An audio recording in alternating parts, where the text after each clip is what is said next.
ঘুমিয়ে আছি, মনে হয় কেউ আমাকে জড়িয়ে ধরে শুয়ে আছে। আমি চোখ মেলে তাকিয়ে দেখি একটা মেয়ে আমার বুকে মাথা রেখে জড়িয়ে ধরে শুয়ে আছে। আমি স্বপ্ন ভেবে আবার শুয়ে পড়লাম। এবার আমার নিঃশ্বাস নিতে কষ্ট হচ্ছে, দম আটকে যাচ্ছে। আমি চোখ মেলে তাকিয়ে দেখি নিধি আপু আমার ঠোঁটের সাথে তার ঠোঁট লাগিয়ে শুয়ে আছে। আমি লাথি দিয়ে আপুকে খাট থেকে ফেলে দিলাম। অমনি আমার লাথিকে আপু খাট থেকে পড়ে গিয়ে চেঁচানো শুরু করে দিছে। আপুর চেঁচানোর শব্দ শুনে আম্মু, বড় আম্মু, দাদু দৌড়ে আমার রুমে আসলো। রুমে এসে দেখে নিধি আপু নিচে পড়ে আছে আর চিৎকার করছে। কি হয়েছে মামনি? নিধি আপু কিছু বলছে না, লাল চোখে রাগি লোকে আমার দিকে তাকিয়ে আছে। আপুকে দেখে আমি এমনিতে অনেক ভয় পাই। নীল ও নিচে পড়ে আছে কেন? জানি না। সত্যি করে বল বলছি। বলবো আপু? আমি বলছি, আগে আমাকে ওঠাও। তারপর আম্মু আর বড় আম্মু মিলে নিধিকে উঠিয়ে খাটে বসিয়ে দিল। আমি একবারে খাটের এক কোনায় দাদুর কাছে গিয়ে বসলাম, কারণ বাসার একমাত্র দাদুই আমার সাপোর্ট আর সবাই আমার বিপক্ষে। নিধি আপু আম্মুকে জড়িয়ে ধরে বলতে শুরু করলো, ছোট আম্মু, তোমার ছেলে অনেক খারাপ। কি করছে ওই বাদরটা? আম্মু বলল যে নীলে এখন ঘুম থেকে উঠেনি। যা তো মা, নীলকে একটু ডেকে তুলে দে, কলেজে যেতে হবে তো তোদের। তারপর আমি এসে দেখি নীল ঘুমিয়ে আছে। আমার প্রচন্ড ঘুম পেয়েছিল। আমি নীলের বুকে শুয়ে পড়ি, তাই ও ঘুম থেকে উঠে আমাকে লাথি মেরে ওপর থেকে নিচে ফেলে দেয়। নীল, নিধি যা বলছে তা কি সত্যি? আসলে হয়েছে কি? যা বলছি তার উত্তর দে। দাদু দেখো তোমার নাতি কেমন করতেছে। ছোট বৌমা, তুমি চুপ থাকো। দাদুর কথা শুনে আম্মু চুপ হয়ে গেল। দাদুকে সবাই ভয় পায়, আব্বু, বড় আব্বু, বাসার সবাই দাদুর কোনো কথা ফেলে না। কি হয়েছে নীল, তুই আমাকে বল। তোমার নাতনি আমাকে কিস করেছে। এই বিষয়ের জন্য তুই ওকে খাট থেকে ফেলে দিবি? ও তো অন্য কাউকে কিছু করেনি, নিজের জামাইকেই তো করেছে। ও মা, আমাদের বিয়ে হয়েছে জানতাম না তো। পাগলামো করবি না। নীল তো ঠিকই বলেছে, বিয়ে তো আর হয়নি। এটা নিয়ে নীলকে আর কেউ কিছু বলবে না। নিধিকে ওষুধ লাগিয়ে দাও, তাই হবে। আচ্ছা আম্মু, আপনি নিচে যান। আমি গেলাম, আর একটা কথাও যেন না হয়। তারপর দাদু চলে গেল। বড় আম্মু গিয়ে ওষুধ নিয়ে আসলো। যে আমাকে ব্যথা দিছে সেই ওষুধ লাগিয়ে দিবে। হ্যাঁ, আমাকে তো কমলা পাইছে তোমার। ছোট আম্মু, আমি কিন্তু ওষুধ লাগাবো না। মামনি, তোমাকে নীলই ওষুধ লাগিয়ে দিবে। নীল, ওষুধ লাগিয়ে দে। পারবো না। বাবা, বাচ্চাদের মতো জেদ করিস না, একটু লাগিয়ে দে প্লিজ। দেখি তো, নিধি একবার বলছে তুই মলমটা না দিয়ে দিলে ও দিবেই না। ওকে, তুমি বললে দেখে শুধু লাগিয়ে দিব। আমার সোনা ছেলে, এ বলে আমার কপালে একটা চুমু দিয়ে আম্মু আর বড় আম্মু চলে গেল। তারপর নিধি আপু আমার কাছে এসে বসলো। নিধি আপু আমার দিকে একভাবে তাকিয়ে আছে। নিধি আপুর এই লোকটা দেখে আমি পাগল হয়ে গেছি। সে কি বুঝে নাকি বুঝতে চায় না। তারপর আমি পিছন থেকে আপুর জামাটা একটু উপর দিকে তুলে দিলাম। দেখি কালো জখম হয়ে আছে, মনে হয় অনেক ব্যথা পেয়েছে। দেখে আমারই মায়া লাগতে লাগলো। লাথিটা মারা উচিত হয়নি। আমি বা কি করব, আমি তো প্রচন্ড ভয় পেয়েছিলাম। আপনারা বলেন, ঘুম থেকে উঠে হঠাৎ করে এরকম দেখলে কেউ ভয় না পেয়ে থাকতে পারে? তারপর আমি আপুর কোমরে হাত রাখলাম। আপু কেঁপে উঠলো। আমি আপুর কোমরে ওষুধ লাগিয়ে দিলাম। অনেক ব্যথা পেয়েছো তাই না? তেমন একটা না। সরি, ঘুম থেকে উঠে এমনি কিছু দেখে ভয় পেয়েছিলাম। তোর হাতের ছোঁয়া পেয়ে সব ব্যথা ঠিক হয়ে গেছে। আজকে তো তাহলে তুমি কলেজ যাবে না? না। তাহলে আপু তোমার রুমে গিয়ে রেস্ট করো, আমি ফ্রেশ হয়ে কলেজে যাব। আজকে তুইও কলেজে যেতে পারবি না। কেন? আমাকে ব্যথা দিছে কে? আমি? তাহলে আমার সেবা করবে কে? আমি কি বলে ফেললাম রে? আজকে সারা দিন তুই আমার সাথেই থাকবি। আমার কলেজে একটা দরকারি কাজ আছে। তোর দরকারি কাজ আমার জানা আছে। তোর কাজই তো মেয়েদের সাথে লুতুপুতু করা। না আপু, আজকে আমাকে কলেজে যেতেই হবে। একবার না করছি তোর না। ওকে, আমি জানি আর হাজার বললেও কাজ হবে না, তাই আমি ওয়াশরুমে চলে গেলাম ফ্রেশ হয়ে রুমে আসলাম। দেখি আপু আমার ফোন চেক করছে। করুক, এটা তার নিত্যদিনের কাজ। আমার ফেসবুকের পাসওয়ার্ডও তার কাছে আছে, তবুও সে বিশ্বাস করে না আমাকে। আপু আমাকে দেখে ফোনটা রেখে দিল, আমিও দেখে না দেখার ভান করে রইলাম। ব্রেকফাস্ট করেছো? কখন করলাম? তাকে ডাকতে এসে এখন এই অবস্থা। ওকে, শুয়ে থাকো, আমি খেয়ে তোমার জন্য নিয়ে আসি। যা। তারপর আমি নিচে চলে আসলাম। নিচে এসে ডাইনিং টেবিলে বসলাম। বড় আম্মু এসে খাবার সার্ভ করে দিল। আমি খেয়ে আপুর জন্য খাবার দিতে বললাম। বড় আম্মু খাবার দিল, আমি খাবার প্লেট নিয়ে আমার রুমে চলে আসলাম। রুমে এসে আপুকে বললাম খেয়ে নাও। খাবো না। কেন? কেউ যদি খাইয়ে দিত তাহলে খেতাম। এত ন্যাকামোনা করে ডিরেক্ট বললেই তো হয় খাইয়ে দিতে হবে। আমার বলতে হবে কেন? তুই বুঝিস না? না। হাত ধুয়ে আমি প্লেট হাতে নিলাম। আপু আমার দিকে এগিয়ে আসলো। আমি এক লোকমা আপুকে খাইয়ে দিলাম। তারপর আস্তে আস্তে সবগুলো খাবার শেষ করল আপু। খাওয়ার সময়ও তার দুষ্টুমি করতে হয়, প্রত্যেকটা আঙুলেই কামড় দিচ্ছে শয়তান মেয়েটি। আমি প্লেট নিচে দিয়ে আসলাম, আবার রুমে আসলাম। ঘুমা এখন। না। কি করবে এখন? গল্প করব। তাহলে চলো বেলকনিতে যাই। আমি কি একা যেতে পারবো নাকি? না, আসো। তারপর নিধি আপুকে নিয়ে আমি বেলকনিতে চলে গেলাম। বেলকনিতে বসে আমি আর আপু গল্প করতে লাগলাম। কথার মাঝখানে আপু হেসে উঠলো। আপুর গালে একটা টোল আছে, এটা আমার ক্রাশ। আমি আপুর গালে টোলটা দেখতে লাগলাম। কি দেখিস এমন করে? কিছু না। বল বলছি। তোমার টোলটা আমার অনেক ভালো লাগে। আমাকে ভালো লাগে না? তোমাকে ভালো লাগে আপু হিসেবে। কুত্তা, আমি কি বোন হিসেবে ভালো লাগতে বলছি? তাহলে? বউ হিসাবে। ও, আমাদের গল্প করতে করতে দুপুর হয়ে গেল। আপু ব্যথা কমেনি? হ্যাঁ, কমেছে। যাও, দুপুর হয়ে গেছে, ফ্রেশ হয়ে নাও। ওকে। তারপর আপু চলে গেল। আমি ওয়াশরুমে গেলাম। ওয়াশরুমে গিয়ে শাওয়ার নিয়ে বের হলাম। তারপর ড্রেস চেঞ্জ করলাম। একটু পরে লাঞ্চ করার ডাক পড়লো। আমি লাঞ্চ করতে চলে গেলাম। গিয়ে দেখি আপু আসেনি। আমি আবার আপু রুমে গেলাম ডাকতে। দেখি আপু আয়নার সামনে বসে চুলগুলো শুকাচ্ছে। এতক্ষণ লাগে তোমার? একটু বস। ওকে। আপুর মোবাইল খাটের উপরে। আমি হাতে নিলাম, ওয়ালপেপারে আমার পিক দেয়া। আমি গ্যালারিতে ঢুকলাম, বেশিরভাগ পিকই আমার, আর কারো তেমন কোনো পিক নেই। হয়ে গেছে, চল। চলো। তারপর আমি আর নিধি আপু নিচে চলে গেলাম লাঞ্চ করতে। লাঞ্চ করে এসে আমি আমার রুমে চলে আসলাম। রুমে এসে দেখি রানা কল দিছে 3 বার। রানা হলো আমার বেস্ট ফ্রেন্ড। আমি কল ব্যাক করলাম। হ্যাঁ রানা, বল। আজকে কলেজে আসলি না যে? আপু আসতে দেয়নি। ওহ, ওকে, আজকে বিকেলে ঘুরতে যাব। আচ্ছা। মনে থাকে জানি। থাকবে। তারপর আমি শুয়ে পড়লাম। চোখ বন্ধ করে শুয়ে আছি, কখন যে ঘুমিয়ে পড়েছি নিজেও জানি না। বিকালে আপু আমার রুমে আসলো, দেখলো যে আমি ঘুমিয়ে আছি। এই নীল, উঠ না। কেন? বাসায় বোরিং লাগছে, বাইরে যাব। তো যাও। আমি কি একা যাব নাকি? তো? তুইও আমার সাথে যাবি? পারবো না। দেখ, তোর জন্য আজকে কলেজে যেতে পারিনি, তাই আমাকে বাইরে তুই নিয়ে যাবি। আসলে আপু আমাকে আজকে জয়দের সাথে ঘুরতে যাওয়ার কথা ছিল। আমার চাইতে ওরা তোর কাছে বড় হলো? ওদের সাথে না গেলে ওরা রাগ করবে। করুক, তাতে আমার কি? আপু একটু বোঝার চেষ্টা করো। না, তুই রেডি হ, আমি রেডি হয়ে আসতেছি। এই বলে নিধি আপু চলে গেল। এখন কিছু করার না, আমাকে যেতেই হবে, না গেলে মাথা খারাপ করে দিবে।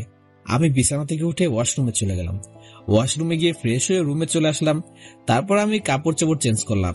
আমার রেডি হওয়া শেষ। আপুর জন্য ওয়েট করতে লাগলাম। অনেক সময় ধরে আপুর জন্য ওয়েট করতেছি, এখনো আসার কোনো খবর নেই। আমি আপুর রুমে চলে গেলাম। গিয়ে দেখি নিধি আপু আয়নার সামনে বসে বসে কাজল দিচ্ছে। আপুর চোখের কাজলটা একটু গাঢ় করে দিও প্লিজ। এই কথা শুনে আপুর চোখের কাজল অনেকটা গাঢ় করে দিল। তারপর আপুর ঠোঁটে লিপস্টিক দিল। এই লিপস্টিকটা আমার একদমই পছন্দ না। এমনিতে আপুর ঠোঁট জোড়া অনেক সুন্দর আর গোলাপি, লিপস্টিক দিলে আপুর ঠোঁটের সৌন্দর্যটা নষ্ট হয়ে যায়। আমি রেডি। হয় না এখনো? আর কি করতে হবে? তোমার ঠোঁটের লিপস্টিকটা পরিষ্কার করো, বাজে দেখা যায়। তুই পরিষ্কার করে দিলেই তো হয়। সবসময় শুধু ফাজলামো। ওকে, এদের রাগার কি আছে? এখনই পরিষ্কার করে দিচ্ছি। আপু টিস্যু দিয়ে লিপস্টিক পরিষ্কার করে ফেলে। এখন আয়নার সামনে দাঁড়িয়ে দেখো কত সুন্দরই লাগতেছে। এমনিতেই তোমার লিপ আমার ভালো লাগে, আর কখনো লিপস্টিক দেওয়ার দরকার নেই। আপু শুধু মুসকি মুসকি হাসি দিয়ে মাথা নাড়ালো। এখন চল। ওকে, তারপর আমি আর আপু বাসার সবাইকে বলে বের হলাম। আমি গিয়ে গাড়িতে বসলাম। দে না, আমি ড্রাইভ করি। আমি চাই না আমার বউ বিয়ের আগেই বিধবা হোক। মানে? তুমি গাড়ি চালালে আমার মরণ নিশ্চিত। কিসব ফালতু কথা বলিস? এসব আর বলিস না প্লিজ। ওকে ওকে, আর বলবো না। আমি ড্রাইভ করতে লাগলাম। আপু, জয়দেরও ডেকে নেই, আমরা একসাথে ঘুরতে যাব। না, দরকার নেই। আমি তোর সাথে একা সময় কাটাতে এসেছি। ওকে, কুল কুল, এত রেগে বলার কি আছে? এমন কথা বলস যে রেগে কথা বলতেই হয়। আচ্ছা, এসব রাখো, বলো কই যাবে? মানুষ যেখানে গিয়ে প্রেম করে আমরা সেখানে যাব। আজব, আমরা কি প্রেমিক প্রেমিকা নাকি? হ্যাঁ। কখনোই না, আমরা ভাই বোন। দেখ, এই কথাটা যদি আর একবার বলিস তাহলে কিন্তু খুব খারাপ হয়ে যাবে। আচ্ছা, আর বলবো না, চলো কফি শপে যাই। ওকে। তারপর আমরা কফি শপে চলে গেলাম। ওয়েটার আসলো। 2টা হট কফি দেন। খেতে জানি 1 ঘন্টা সময় লাগে। ওয়েটার চলে গেল। নীল, একটা জিনিস খেয়াল করেছিস? প্রেম করার জন্য কিন্তু কফি শপ পারফেক্ট। আমি কি কখনো করছি নাকি? জানবো কি করে? দেখোস না, সবাই সবার গার্লফ্রেন্ড বয়ফ্রেন্ড নিয়ে ব্যস্ত। হ্যাঁ, ওয়েটার এসে কফি দিয়ে গেল। আমরা খেতে লাগলাম। আপু অনেক রোমাঞ্চকর চাহনিতে আমার দিকে তাকিয়ে আছে আর কফি খাচ্ছে। তখনই আমার ফোনটা বেজে উঠলো। পকেট থেকে বের করে দেখি রানা কল দিয়েছে। হ্যালো, কই তুই? একটু মার্কেটে আসছি। আজকে না আমাদের ঘুরতে যাওয়ার কথা। আপুকে নিয়ে আসছি শপিং করব বলে। ও, বুঝতে পারছি। কি বুঝলি? এই যে তোরা দুজন শপিং করতে গেছিস। আচ্ছা, রাখি। বাই। কে কল দিয়েছিল? রানা। ভালো কথা মনে করেছিস। আমার শপিং এ যেতে হবে। মনে হয়েছে এখন? হুম। আমি যাব না, তোমার সাথে শপিং এ গেলে বিরক্তি হয়ে যাই। এই, আজকে আর বিরক্ত করব না। তোমার শপিং এর ব্যাগগুলো আমার হাতে রাখবে। আচ্ছা, চল এখন। আমি আর আপু বিল মিটিয়ে কফি শপের বাইরে আসলাম। বিলটা আপুই দিয়েছে, আমাকে কখনো দিতে দেয় না। আমি আর আপু শপিং মলে চলে গেলাম। আপু কেনাকাটা করতে লাগলো, আমিও আপুর পিছনে পিছনে ঘুরতে লাগলাম। আপুর হাতে অনেকগুলো ব্যাগ, ওইটা দেখে আমার মায়া হলো, তাই ব্যাগগুলো নিজের হাতে নিলাম। আপু মুচকি একটা হাসি দিল। আপু শপিং করা শেষ। আমরা শপিং মল থেকে বের হতে যাব, তখন একটা মেয়ে এসে আমাকে জড়িয়ে ধরলো।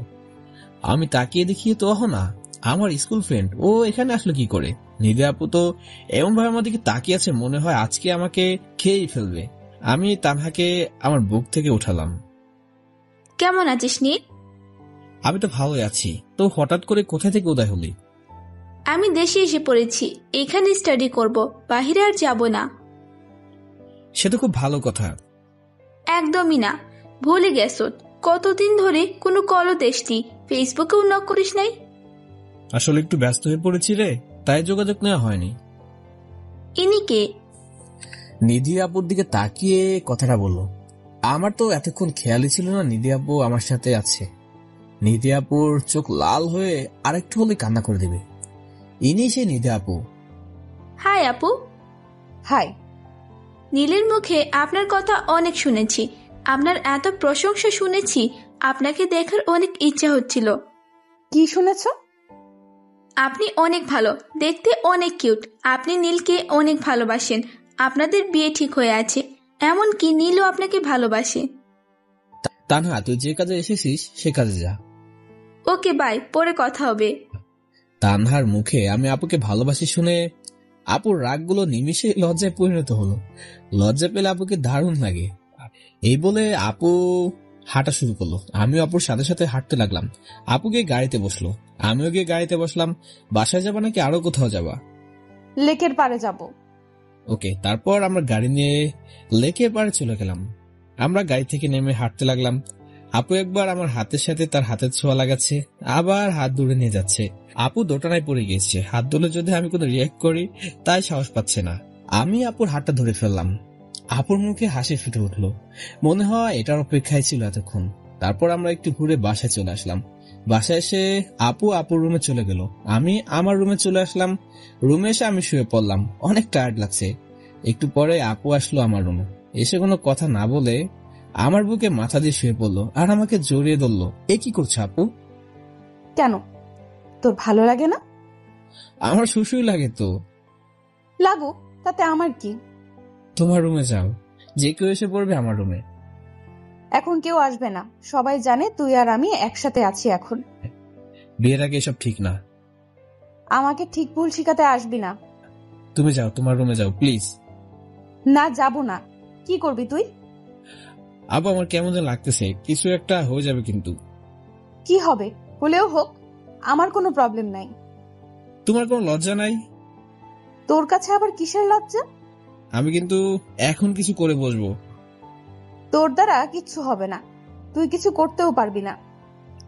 এই কথা শুনে আমি আপুকে আমার নিচে ফেলে দিলাম।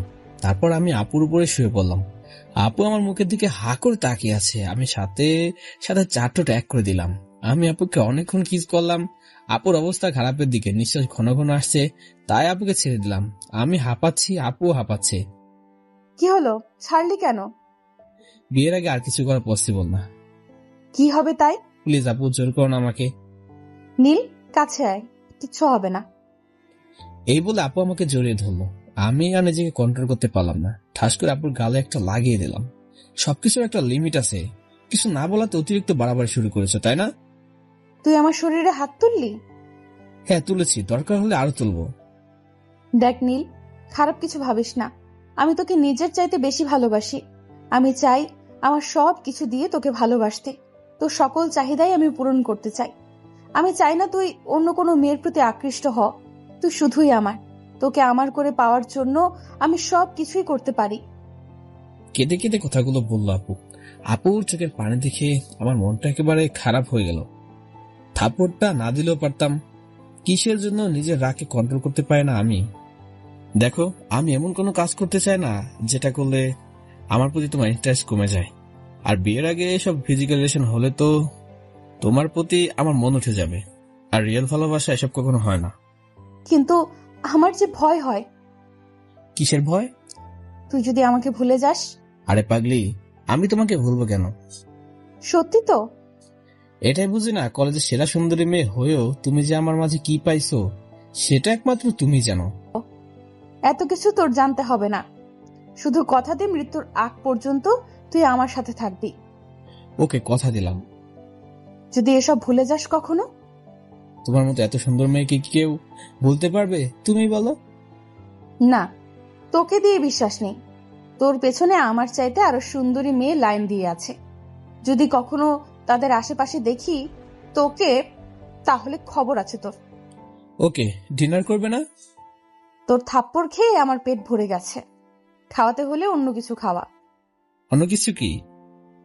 এই তো মিষ্টি জাতীয় কিছু। ওকে, কালকে ভার্সিটিতে যাওয়ার সময় খাওয়াবো। কুত্তা, কিচ্ছু বুঝিস না তাই না?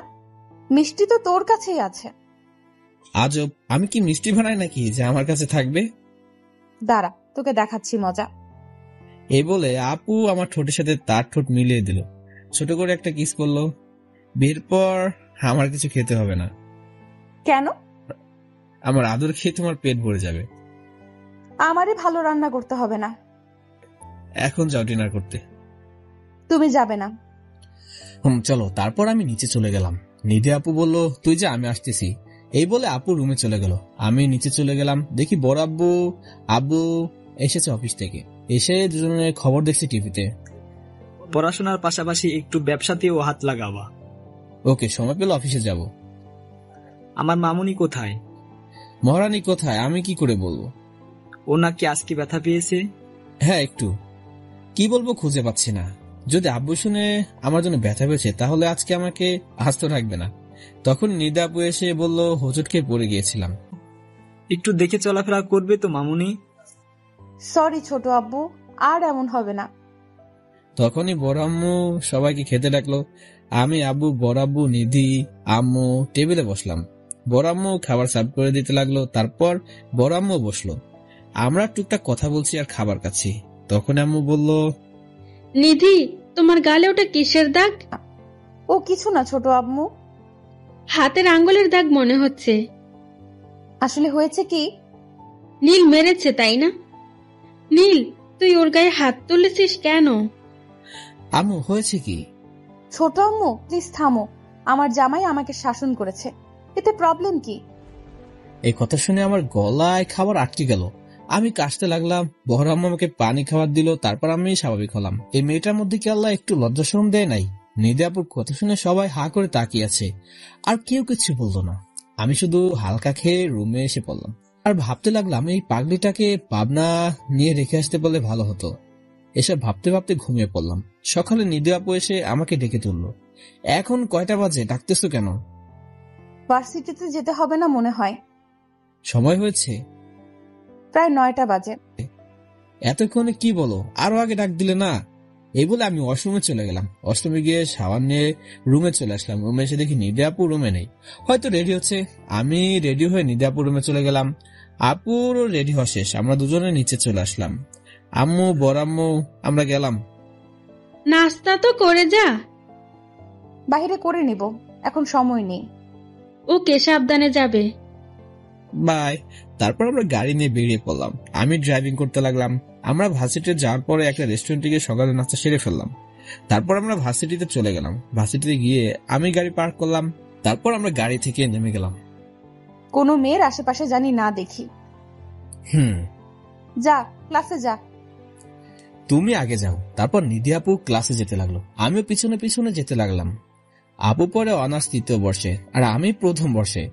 তখনই ভার্সিটির কিছু সিনিয়র ছেলে আপুকে বাজে মন্তব্য করলো, যা শুনে আমার মাথাটা একদম পুরা গরম হয়ে গেল। আমি ফোন দিয়ে জয়, রানা আর রাজুকে আসতে বললাম। ওরা আসলো। আমি গাড়ি থেকে একটা রডের খন্ড নিয়ে আসলাম। নিজের সেফটির জন্য সবসময় এটা আমার সাথেই থাকে। আমরা গিয়ে ছেলেগুলোর সামনে দাঁড়ালাম। ওখানের একটা ভার্সিটি ছাত্র সংগঠনের সেক্রেটারি, তাই কেউ কিছু বলতে পারে না, সবাই ভয় পায়।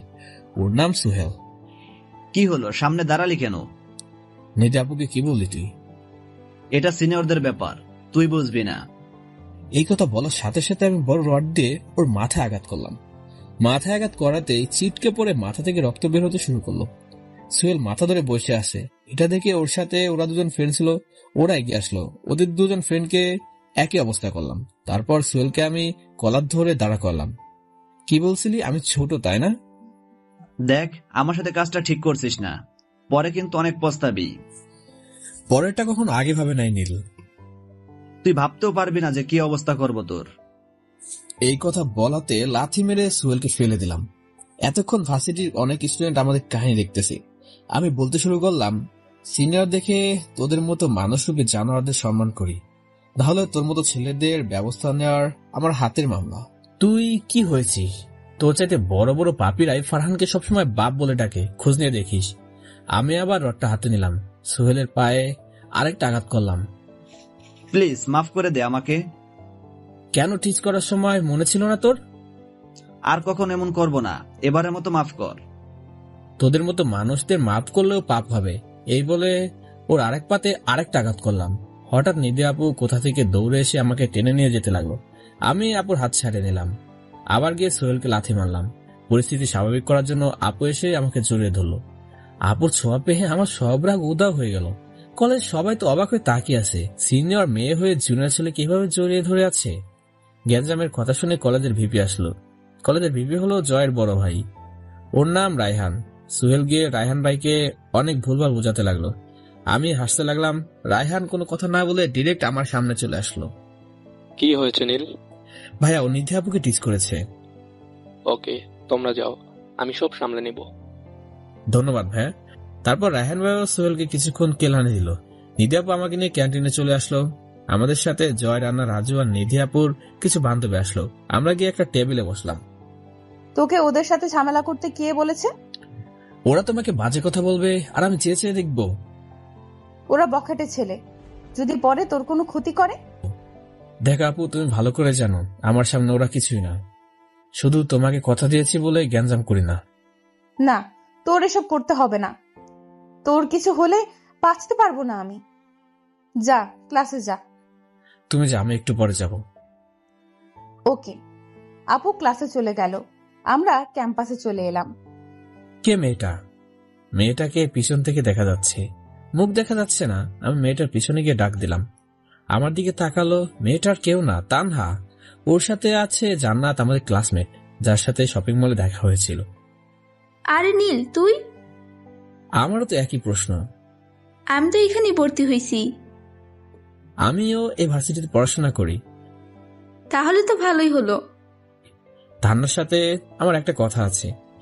হ্যাঁ বল। এদিকে পার্সোনাল কথা আছে। চল। প্রপোজ করবি নাকি? আমার তোমার শখ নেই নিধি আপুর হাতে। যতই বলিস না কেন, নিধি আপু তোকে অনেক ভালোবাসে। হ্যাঁ জানি তো। তারপর আমি তানহা ক্যাম্পাসে চলে আসলাম। ক্যাম্পাসে এসে আমি আর তানহা একটা টেবিলে বসলাম। আমরা কফি খেতে লাগলাম। কি বলবি বল। আগে বলে রাখি, ওকে বল। আমার এক ফ্রেন্ড তাকে পছন্দ করে, তো ওর সাথে রিলেশন করবে। সরি, আমি পারবো না। প্রবলেম কি? তুই ভালো করে জানিস আমি তোকে লাইক করি, বাট নিধি আপু তোকে অনেক ভালোবাসে, তাই ওর লাইফে থেকে সরে এসেছি। আমি রিলেশনে জড়াতে চাই না। প্লিজ রাজি হয়ে যা তুই। সরি রে। আমি তান্নার হাত ধরে ফেললাম। প্লিজ রাজি হয়ে যা, ছেলেটা অনেক ভালো, ও তোকে অনেক ভালোবাসে। এই ফার্স্ট টাইম ও কোনো মেয়েকে ভালোবেসেছে। তুই অনেক লাকি রে। ওকে, ওর নামটা কি? জয়। ছেলেটা তার জন্যই তো সকালে আমার দিকে ড্যাপ ড্যাপ করে তাকিয়েছিল। তুই চিনলি কেমন করে? আমি আমার এক ফ্রেন্ডের কাছ থেকে ওর নামটা জিজ্ঞেস করেছিলাম। তখনই কে একজন এসে আমার হাত ধরে টান দিয়ে উঠিয়ে ঠাস করে আমার গালে একটা থাপ্পড় মারলো। আমি তাকিয়ে দেখি নিধি আপু। আমি অবাক হয়ে গেলাম, নিধি আপু আমার গায়ে হাত তুললো। তোর মতো চরিত্রহীন লম্পটকে ভালোবেসেছিলাম আমি। আমার ভাবতেই ঘৃণা করতেছে। কি বলছো এসব? এই মেয়ের সাথে তোর কিসের সম্পর্ক? ও আমার ফ্রেন্ড। ফ্রেন্ড তাই না? তুই যখন মাঠ থেকে ওর সাথে আসতেছিলি তখনই তোদের আমি ফলো করি। আরে এসে শুনি মেয়েটা তোকে ভালোবাসার কথা বলছে, আবার তুই ওর হাত ধরে আছিস। ভুল বুঝতেছো তুমি। নিজের চোখ কখনো ভুল হতে পারে না। প্লিজ আপু আমার কথাটা শোনো। চোখের দেখাও কিন্তু ভুল হয়। আমি আপুর হাতটা ধরে ফেললাম। আবুর সাথে সাথে আমাকে আরেকটা থাপ্পড় মারলো। তোর সাহস হলো কি করে আমার হাত ধরার, চরিত্রহীন ছেলে?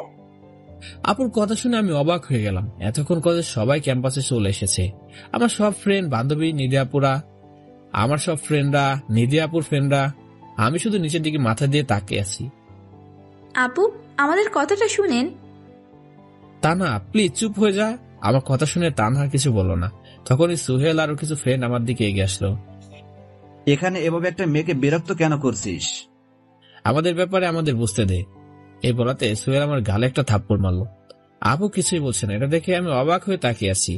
আপু কি করে এতটা স্বার্থপর হয়ে গেল? জয় রানা ওরা এগিয়ে আসতে চাইলে আমি হাতের ইশারা দিয়ে ওদের থামিয়ে দিই। আমি উঠে যাই, গিয়ে আবারও আপুর হাত ধরি। আপু প্লিজ মাথা ঠান্ডা কর, কথা বলি। সুহেল এবার এসে আমাকে ধাক্কা দিয়ে ফেলে দিল। আবার তুই ওকে বিরক্ত করতেছিস? প্লিজ আমাদের কথার মাঝখানে তুই আসিস না। এত সহজে কি তোকে ছেড়ে দেব? এই বলে সোহেল আমাকে মারতে লাগলো। আমি শুধু আপুর দিকে তাকিয়ে আছি। কি করে পারলো এতটা স্বার্থপর হতে? মার খাওয়াতে যতটা না কষ্ট হচ্ছে, তার চাইতে বেশি কষ্ট হচ্ছে আপুর এমন বিহেভিয়ারে। আমার ফ্রেন্ডরা সহ্য করতে না পেরে সোহেলকে ধাক্কা দিয়ে ফেলে দিয়ে আমাকে টেনে উঠালো। তখনই ক্যাম্পাসে প্রিন্সিপাল সহ আরো স্যার আসলো। আমি বলছি স্যার, ও এখানে নিধিকে বিরক্ত করছিল, হাত ধরছিল জোর করে। তাই এসব সহ্য করতে না পেরে আমরা এমন করেছি। তাই বলে যা ইচ্ছে তাই করবে, যখন খুশি হাত ধরবে? নিধি আপুর এই কথা শুনে আমি ক্যাম্পাস থেকে চলে আসলাম। পিছন থেকে আমার ফ্রেন্ডরা আমাকে ডাকতে লাগলো। আমি আর কারো ডাকে সাড়া না দিয়ে কলেজের পুকুর পাড়ে চলে আসলাম। পুকুর পাড়ে এসে সিঁড়িতে বসে পড়লাম। চোখে হাত দিয়ে দেখি পানি। হ্যাঁ, আজকে চোখে পানি অটোমেটিক পড়ছে, কোনো বাদ মানছে না। আমি মাথা নিচের দিকে দিয়ে বসে আছি আর কিছুক্ষণ আগে ঘটে যাওয়া ঘটনার কথা ভাবছি। কি থেকে কি হয়ে গেল? সব সুখ সবার কপালে সয় না, আজকে তার প্রমাণ। আমার কাঁধে কেউ হাত রাখলো। পিছনে তাকিয়ে দেখি তানহা, ওর সাথে জয় রানা রাজু আছে। জয় এসে আমার পাশে বসলো। সরি রে। আরে সরি কিসের জন্য? আমার জন্যই নিধি আপু তোকে ভুল বুঝলো। আরে এটা না আমার কপালেই ছিল। তুই চিন্তা করিস না, আমরা সবাই মিলে নিধি আপুকে বুঝিয়ে বলবো। না রে, তার আর দরকার নেই। কেন? দেখ, ভালোবাসা টিকে থাকে বিশ্বাসের উপর নির্ভর করে। সে যদি আমাকে ভালোবাসতো, বিশ্বাস করতো, তাহলে আমার কথাটা শুনতো। নিধি আপু তোকে অনেক ভালোবাসে, তাই হয়তো তোকে ভুল বুঝতে সময় লাগেনি। তোদের এই অবস্থা দেখে তার রাগ উঠে গেছে। জানিসই তো সে একটু না একটু অনেকটাই রাগী। প্লিজ ওনার কথা এখানে আর বলবি না। আর জয়, আমি এখন তোদের বাসায় যাব, বিকালে ওখান থেকে নানুর বাসায় চলে যাব। ব্যাপারটা ঠান্ডা মাথায় ভাবলে হতো না?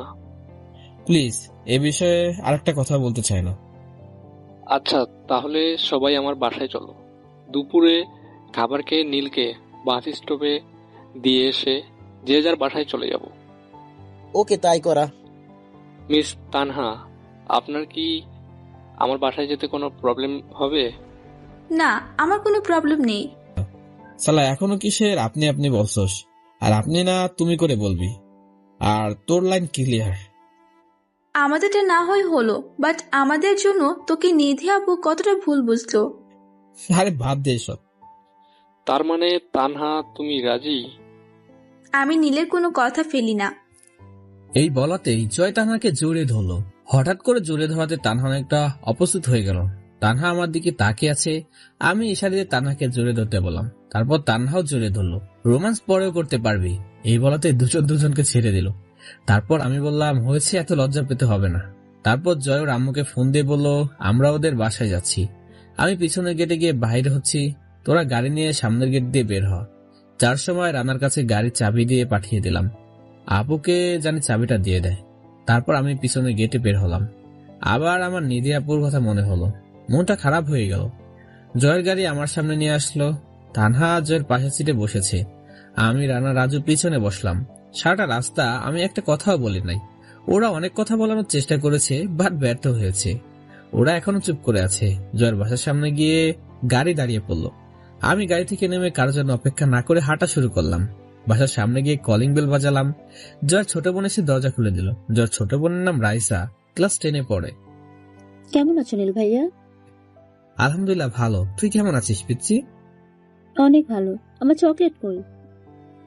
আসলে হুট করে এসেছি তো, তাই আনা হয়নি। ওকে, ভিতরে আসো। জয়রাও এসে পড়লো। তাই ওদের সাথে একসাথে ভিতরে গেলাম। রাইসা তানার সাথে পরিচয় হলো। আন্টি কোথায়? কিচেনে। আমরা কিচেনে চলে গেলাম। দেখি আন্টি রান্না করতেছে। আন্টির সাথে কথাবার্তা বলে তান্নার সাথে আন্টিকে পরিচয় করিয়ে দিলাম। আমরা জয়ের রুমে চলে গেলাম। জয়ের রুমে গিয়ে আমরা বসে আছি। রাইসা আসলো রুমে কফি নিয়ে, সবাইকে কফি দিল। ভাইয়া, সত্যি কি তার না তোমার ফ্রেন্ড নাকি অন্য কিছু? সবাই আড্ডা দিতে লাগলো। আমি চুপ করে বসে আছি, ওরা কথা বলছে। একটু পরে আন্টি আসলো। আন্টি এসে আমাদের সাথে একটু আড্ডা দিতে লাগলো। আন্টি চলে গেল, আমার ফোনটা বেজে উঠলো। দেখি আম্মু কল দিয়েছে। আম্মু বলো। কোথায় তুই? জয়ের বাসায়। নিধির সাথে কিছু হয়েছে তোর? না তো। তাহলে আসছে থেকেই কান্না করছে? জানি না আমি। বাসায় আস। আজকে বিকালে নানুর বাসায় যাব। হঠাৎ করে? ভাল লাগতেছে না, কিছুদিন ঘুরে আসি। বাসায় আয়, কাপড় নিয়ে যা। যাওয়ার সময় মার্কেট থেকে নিয়ে যাব। ওকে। আমার সিম অফ থাকবে, নানুরটা দিয়ে ফোন দিব। সাবধানে যাবি। দুপুরে আপু খেতে না চলে জোর করে খাইয়ে দিও। ওকে। তারপর আপু কল কেটে দিল। দেখ নীল, আরেকবার ভেবে দেখ। আর ভাবার কিছু নেই। তারপর আমরা নিচে চলে গেলাম, খেতে বসলাম। খাওয়া শেষ হলো। আবার আমরা ছাদে চলে গেলাম। ছাদে গিয়ে আড্ডা দিলাম। তারপর আন্টি আর রাইসার কাছ থেকে বিদায় নিয়ে চলে আসলাম। রানা, জয়, রাজু, তানহা আমার সাথে বাস স্টপে বসে আছে। আমি সিম একটা অফ রাখবো। তাহলে যোগাযোগ হবে কি করে? নিউ সিম নিব। ওকে। বাস ছেড়ে দেওয়ার সময় হয়েছে, আসি আমি বাসে উঠে গেলাম। আমি ভিতরে গিয়ে সিটে বসলাম। সকালে জয় অনলাইনে টিকিট কেটে রেখেছিল। বসে আছি, বাস ছেড়ে দেওয়ার সময় হয়ে গিয়েছে। ভাবলাম পাশের সিটে কেউ নেই হয়তো, তাই এক সিটে বসে আরেক সিটে পা দিলাম। কানে হেডফোন লাগিয়ে দিলাম, গান শুনছিলাম। তখনই কেউ একজন আমার শরীরে ধাক্কা দিল। আমি তাকিয়ে দেখি একটা মেয়ে। অচেনা মেয়েটি আমার দিকে রাগি লোকে তাকিয়ে আছে। বুঝলাম না এভাবে তাকিয়ে আছে কেন। কিছু বলবেন? সিট কি দুইটাই আপনার? না। তাহলে 2 সিট দখল করে বসে আছেন কেন? আসলে আমি মনে করেছিলাম এই সিটটা কেউ বুকিং করেনি। এটা আমার সিট। সরি, এই বলে পাটা সরিয়ে নিলাম। আমি জানালা দিয়ে বাইরের দিকে তাকিয়ে আছি। বাস ছেড়ে দিল। আমার নানুর বাসা চট্টগ্রামে। যেতে যেতে সকাল হয়ে যাবে। ফোনে সিমও নেই যে অনলাইনে যাব। অনেকটাই বোরিং লাগছে। পাশের সিটে কোনো ছেলে বসলেও গল্প করতে করতে যাওয়া যেত, মেয়েদের সাথে তো আমি এমনিতেই কথা কম বলি, আর একবারে কথা বলার তো কোনো প্রশ্ন আসে না। তখনই মেয়েটি বলে উঠল, হাই, আমি হিয়া। আপনার নাম বলেন। আমার নাম নীল। কিসে পড়েন? অনার্স প্রথম বর্ষে। আপনি? ইন্টার সেকেন্ড ইয়ারে। তা কোথায় যাচ্ছেন? সিলেট। এটা তো চট্টগ্রামের বাস। আজব তো, জানেন যখন তখন প্রশ্ন করেন কেন? আরে বোকা, বলতে চাচ্ছি চট্টগ্রাম কোথায় যাচ্ছেন? নানুর বাসায়। আপনি কি বিরক্ত হচ্ছেন? আসলে মেয়েদের সাথে কথা বলার অভ্যাস নেই তো। আমিও ছেলেদের সাথে বেশি কথা বলি না, বাট আপনাকে দেখে অন্যরকম মনে হলো, তাই পরিচিত হলাম। কেন, আমাকে দেখি কি এলিয়েনের মতো মনে হয়? না, অন্য কোনো ছেলে থাকলে এতক্ষণে অনেক কথাই বলতো, ফেসবুক আইডি চাইতো, নাম্বার চাইতো, বাট আপনি ওরকম না। ও আচ্ছা, হ্যাঁ। আপনার বাসা কি ঢাকাই? তারপর হিয়া নামের মেয়েটি আর কিছু বলল না। আমিও একবারই কিছু বলিনি, এমনিতে মনটা খারাপ। আজকে নিদিয়াপুর ব্যবহারে রাত প্রায় 11টা বাজে। আম্মুকে একটা কল করা উচিত, বাট আমার তো সিম নেই ফোনে। মেয়েটার কাছে কি ফোনটা চাবো? আবার যদি কিছু মনে করে? কিছু বলবেন? আসলে বাসায় একটু কল করতে চেয়েছিলাম, বাট আমার ফোনে সিম নেই। ও, আমারটা দিয়ে করেন। এই বলে হিয়া ওর ফোনটা দিল। আমি আম্মুর নাম্বার উঠিয়ে কল দিলাম। আম্মু কল রিসিভ করলো। আম্মু, আমি নীল। তোর নাম্বার বন্ধ কেন? আমি ওই সিমটা আর ইউজ করব না। কি পাগলামি শুরু করলি বলতো? এদিকে নিধি পাগলের মতো করছে। নিধি আপু দুপুরে খেয়েছে? হ্যাঁ, অনেক কষ্ট করে খাওয়াতে হয়েছে। নিধি আপুকে বলল না যে আমি নানুর বাসায় আছি। ওকে, এটা কার নাম্বার? হচ্ছে না একজনের। ভালো থেকো, রাখি, বাই। বাই। আমি কলটা কেটে দিলাম। তারপর হিয়াকে মোবাইলটা দিয়ে দিলাম। আমি হিয়াকে একটা ধন্যবাদ দিলাম। বাসের সিটে হেলান দিয়ে শুয়ে আছি। আচ্ছা, আপনার কি কিছু হয়েছে? আমাকে বলছেন? আপনি ছাড়া এখানে কে আছে? না তো, আমার কি হবে? তাহলে আপনার চোখে পানি কেন? তারপর আমি হাত দিয়ে দেখি সত্যি আমার চোখে পানি। তারপর হাত দিয়ে চোখটা মুছে ফেললাম। অমনি বাসটা থেমে গেল। একটা রাস্তার সামনে বাস পার্ক করলো। সবাইকে রাতের খাবার জন্য বলা হলো।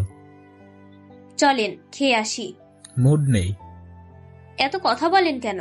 আসতে বলছে আসেন, খেতে খেতে আপনার গল্প শুনবো। আমি আর না করলাম না। বাসটা একটা গ্রামে এসে থামলো। আমরা দুজন রেস্তোরাঁ চলে গেলাম। হিয়া খাবার অর্ডার করলো। তারপর আমি সবকিছু হিয়াকে বললাম। এসব শুনে হিয়া আমার দিকে হা করে তাকিয়ে আছে। এই ছোট্ট একটা কাহিনী নিয়ে এত কিছু? মেয়েটিকে বোঝানো উচিত ছিল আপনার। সে তো শুনতে চায়নি। খুব খারাপ হয়েছে আপনার সাথে। বাস ছেড়ে দিবে, চলেন। তারপর আমি বিল দিয়ে বাসে চলে গেলাম। বাসে গিয়ে আমি আমার সিটে বসে পড়লাম। আমার প্রচন্ড ঘুম পাচ্ছে। আমি ঘুমিয়ে পড়লাম। হঠাৎ করে আমার ঘুম ভেঙে গেল। উঠে দেখি আমি হিয়ার কাঁধে মাথা রেখে ঘুমিয়ে আছি। সরি। It's okay. তারপর আর ঘুমালাম না। হিয়ার সাথে টুকটাক কথা বলতে লাগলাম। সকালে গিয়ে চট্টগ্রাম বাস স্টপে বাস থামলো। আমি আর হিয়া বাস থেকে নেমে গেলাম। অনেক কথা বলছি, পরিচয় হয়েও ভালো লাগলো। আপনার নাম্বারটা দেওয়া যাবে? সরি, আমার সিম নেই। ইটস ওকে, তাহলে আসি, ভালো থাকবেন। আপনিও। তারপর হিয়া চলে গেল। আমিও একটা রিক্সা নিয়ে নানুর বাসায় চলে গেলাম। গিয়ে কলিং বেল দিলাম। দরজাটা খুলে গেল। দরজাটা খুলে দিল হিয়া। হিয়াকে দেখে আমি একটা বড় ধরনের শক খেলাম। ও নানুর বাসায় কি করছে? এই যে মিস্টার, ফলো করা হচ্ছে? আজব তো, আমি আপনাকে ফলো করতে যাব কেন? তাহলে আপনি এখানে কি করছেন? এটা আমার নানুর বাসা। Oh sorry. It's okay. আমি বাসার ভিতরে গেলাম। দেখি নানু ড্রয়িং রুমে বসে আছে। নানু আমাকে দেখে আমার দিকে এগিয়ে আসলো। কেমন আছো নানু? এতদিন ভালো ছিলাম না, এখন তুই এসেছিস, ভালো থাকবো। বুড়ি। তুই কেমন আছিস? আছি কোন রকম। রাতে তোর আম্মু ফোন দিয়েছিল, কেমন যে আছিস ভালোই বুঝতে পারছি। সব কথা বাদ দাও। মামা মামি লিমা কোথায়? লিমা হয়তো ছাদে আছে, তোর মামার রুমে, তোর মামি কিচেনে। ওকে, আমি মামা মামির সাথে দেখা করে আসি। ওকে। আমি কিচেনে চলে গেলাম। দেখি মামি ব্রেকফাস্ট বানাচ্ছে। আমি গিয়ে পিছন থেকে মামির চোখ ধরে ফেললাম। মামি ভয় পেয়ে গেল। আমার হাত ধরলো মামি। বাবা এসেছিস? বললা কেমনে মামি? হাতের ছোঁয়া আমি চিনব না? ভাবলি কি করে ভালো থাকি? কতদিন পরে আসলি, কখনো তো খবরও নিস না। ফোনে কথা বলি তো। বলিস, বাট আমি ফোন দিলে তুই কি কখনো আগে থেকে বলিস? সরে যাও, এখন থেকে প্রতিদিনই কথা বলবো। মনে থাকলে হয়। থাকবে মনে। অনেক জার্নি করে এসেছিস, যা ফ্রেশ হয়ে রেস্ট নে। ওকে, মামা আমাকে নিজের ছেলের মতো আদর করে। মামির কোনো ছেলে নেই, একই মেয়ে, নাম হলো লিমা। ওখান থেকে এসে উপরে চলে গেলাম মামার রুমে। দেখি মামা টিভির খবর দেখতেছে। আসসালামু আলাইকুম মামা। ওয়ালাইকুম আসসালাম, কেমন আছিস? আলহামদুলিল্লাহ ভালো, তুমি? আমিও ভালো আছি। খবর দিয়ে আসলেই তো আমি ড্রাইভারকে পাঠিয়ে দিতাম। না আসতে কোনো সমস্যা হয়নি। যা ফ্রেশ হয়ে আয়, ব্রেকফাস্ট একসাথে করব। ওকে, আমি আমার রুমে চলে গেলাম। রুমে গিয়ে ওয়াশরুমে গেলাম। আর ওদিকে নিধি আপু কালকে রাতেও খায়নি, সকালেও কিছু খাচ্ছে না, কারোর সাথে তেমনভাবে কথা বলে না, সারা রাতই শুধু কান্না করেছে। কালকে বড় আম্মু সারা রাতই নিধি আপুর সাথে ছিল। সবাই জিজ্ঞাসা করেছে কি হয়েছে, কাউকে কিছু বলছে না, শুধু সবাইকে এক কথাই বলছে প্লিজ আমাকে একা থাকতে দাও। সবাই বুঝতে পেরেছে আমার সাথে কিছু হয়েছে। আব্বু জয়কে ফোন করে, জয়ও না করে দেয় যে ও কিছু জানে না। আমি ওয়াশরুম থেকে বের হলাম, দেখি লিমা রুমে আছে, সাথে হিয়াও আছে। লিমা আমাকে দেখে দৌড়ে এসে জড়িয়ে ধরল। কেমন আছিস পাগলি? বেশি ভালো না। তুমি? ভালো না কেন? তুমি তো ভুলেই গেছো যে তোমার একটা ছোট বোন আছে। পাগলি বোন আমার? আমি তোকে কখনো ভুলতে পারবো? তার জন্যই তো কোনো খোঁজ খবর নাও না। আরে না, ব্যস্ত থাকি পড়াশোনা নিয়ে। পড়াশোনা নিয়ে নাকি নিধি আপুকে নিয়ে? অনেক পেকে গেছিস দেখা যায়। সত্যি কথা বললি পেকে গেছি, তাই না? আরে পড়াশোনার অনেক চাপ। বুঝলাম। আর ভাইয়া, পরিচিত হও, আমার বেস্ট হিয়া। আর হিয়া, এ হলো নীল ভাইয়া। পরিচয় হওয়ার দরকার নেই। মানে? আমরা বাসে একসাথে এসেছি। তাহলে পরিচিত হয়েছিসই মনে হয়। তোর ভাইয়া কোনো পরিচয় দেয়নি, আসলে ওনার একটু অ্যাটিটিউড বেশি। আসলে তা না, ভাইয়া একটু মেয়েদের থেকে দূরে দূরে থাকে, আর কোনো মেয়ের সাথে কথা বলা ভাইয়ার নিষেধ, তাই না ভাইয়া? একদম ঠিক বলেছিস। নিষেধ মানে? নিধি আপু জানলে একটা মায়েরও মাটিতে পড়বে না। ও বুঝেছি। কি বুঝলি? বাসে নিধি আপুর সাথে ঘটা সব ঘটনা আমাকে বলছে, আর এখন নিধি আপুর সাথে একটু ভুল বোঝাবুঝি হয়েছে, তাই তোর ভাইয়া এখানে এসেছে। কি হয়েছে ভাইয়া? তোর ফ্রেন্ডের কাছে শোন। ওকে, আমি বলছি। এই কথা বলতে না বলতে হিয়ার ফোনে একটা কল আসে। ও রুমের বাইরে চলে যায়। তোর বান্ধবীর বাসা কোথায়? আসলে ভাইয়া, ওর মা বাবা কিছুদিন আগে একটা অ্যাক্সিডেন্টে মারা যায়। ওদের পরিবারের সাথে আমাদের ফ্রেন্ডলি সম্পর্ক ছিল, তার মধ্যে হিয়া আমার বেস্ট ফ্রেন্ড। তারপর থেকে হিয়া আমাদের বাসায় থাকে। ও আচ্ছা। নিচে চলো, ব্রেকফাস্ট করতে যেতে বলছে আম্মু। চল। তারপর আমি আর লিমা ড্রয়িং রুমে চলে গেলাম। ড্রয়িং রুমে গিয়ে দেখি হিয়া, মামা মামি, নানুর খাবার টেবিলে বসে আছে। আমরা সবাই গল্প করতে করতে সকালে নাস্তা করলাম। নাস্তা করা শেষে আমি আমার রুমে চলে আসলাম। আসার আগে বলে আসলাম লিমাকে আমার রুমে আসতে। আমি আমার রুমে এসে ওয়াইফাই কানেক্টেড করে ফেসবুকে ঢুকলাম। তারপর সব ফ্রেন্ডে টেক্সট করে বলে দিলাম আমি ভালোভাবে পৌঁছে গিয়েছি। একটু পরে লিমা আমার রুমে আসলো। ভাইয়া, কিছু বলবে? আজকে কলেজে যাবি? আজকে আর যাব না। রেডি হ, শপিং এ যাব। কেন? আরে কাদি, আমার সাথে কোনো কাপড় নেই দেখছিস না? নাকি এভাবে সারাদিন থাকবো? ভাইয়া, হিয়াকেও কিন্তু সাথে নিয়ে যাব। আচ্ছা, দুজনেই রেডি হয়ে যা। লিমা চলে গেল। আমি শুয়ে পড়লাম। আবারও আমার নিধি আপুর কথা মনে হলো। নিধি আপুর কথা মনে হওয়াতে মনটা খারাপ হয়ে গেল। আমি কেন তার জন্য কাঁদবো? সে তো আমাকে ভালোবাসে না। ভালোবাসতে তো সে আমাকে একটিবার হলেও আমার কথাটা শুনতো, আর আমাকে চরিত্রহীন বলতো না। একা থাকলে এসব মনে হবে, তাই আমি নিচে চলে গেলাম। নিচে নানু আর মামি টিভি দেখছে। মামি মামা কোথায়? অফিসে চলে গেছে। কেন, কিছু লাগবে? আরে না, দেখছি না, তাই তো জিজ্ঞাসা করলাম। লিমা আর হিয়া রেডি হয়ে আসলো। মামি আর নানুকে বলে আমরা গাড়ি নিয়ে চলে আসলাম। আমি ড্রাইভ করছি, হিয়া লিমা পিছনে বসে আছে। আমি একটা শপিং মলের সামনে গাড়ি পার্ক করলাম। গাড়ি থেকে আমরা তিনজন বের হলাম। আমরা মলের ভিতরে ঢুকতে যাব, তখনই আমার সাথে কারো ধাক্কা লাগে। তারপর আমি তার দিকে তাকিয়ে দেখি সজীব, আমার স্কুল ফ্রেন্ড। সজীব এসে আমাকে জড়িয়ে ধরলো, আমি ওকে জড়িয়ে ধরলাম। কেমন আছিস? এই তো ভালো, তুই? আলহামদুলিল্লাহ। তোর সাথে এভাবে দেখা হবে ভাবিনি। সত্যি আমি সারপ্রাইজড। চল এক জায়গায় বসে কথা বলি। কফি শপে চল। আপনারা যান, আমি এখানে আছি। আমরা যাব মানে? আমি সবার সাথে কফি খাই না। কথাটা সজীবের দিকে তাকিয়ে বলল। আমি কিছু বুঝতে পারলাম না। আচ্ছা, তোর নাম্বারটা দে। তুই দে, আমার সিম নেই। ওকে। সিম নেই কেন? সে অনেক কাহিনী, নেক্সট টাইম বলবো।